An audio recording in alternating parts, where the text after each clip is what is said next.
আসসালামু আলাইকুম প্রিয় কৃষক ভাই ও বোনেরা, কেমন আছেন? নিশ্চয়ই ভালো আছেন। আমিও ভালো আছি, আলহামদুলিল্লাহ। আমি হাবিবুর, আর আপনারা দেখছেন এগ্রো মাইন্ড বাই হাবিবুর, একটি স্মার্ট কৃষি চ্যানেল, যেখানে কৃষক ভাইরাকে সহায়তা করা হয় বিভিন্ন আধুনিক প্রযুক্তির দ্বারাই।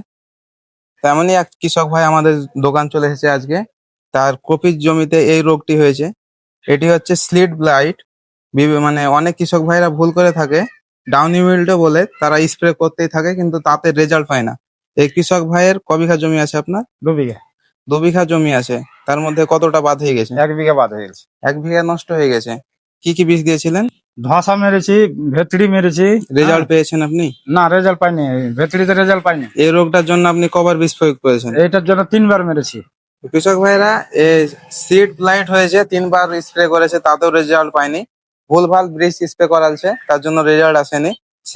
সিড ব্লাইটের জন্য যদি একবার যদি বীজ স্প্রে করা যায়, অবশ্যই রেজাল্ট আসবে।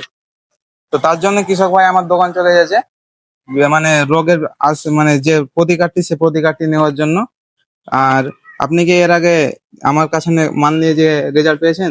হ্যাঁ, প্রথম নিয়ে যা পেয়েছি আমি। কৃষক ভাই আমাদের জমি, মানে আমাদের দোকানে এর আগেও এসেছিল এবং বীজ নিয়ে গেছে, তাতে রেজাল্ট খুব সুন্দর পেয়েছে এবং আবার এসেছে। তার জন্য আমরা সে বীজটি দিব।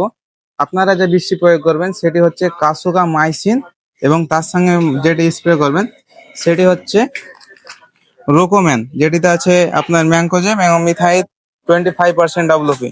তাতে এই সিড ব্লাইটটি আপনার প্রতিরোধ হয়ে যাবে। এবং যে আপনার কাসোগামাইসিনটি করবেন সেটি ধানুগার কাসোবি, যেটিতে আপনার ফাঙ্গিসাইড এবং অ্যান্টিবায়োটিক দুটোই থাকে। এতে গাছের আপনার সিস্টেম ভাবে কাজ করে।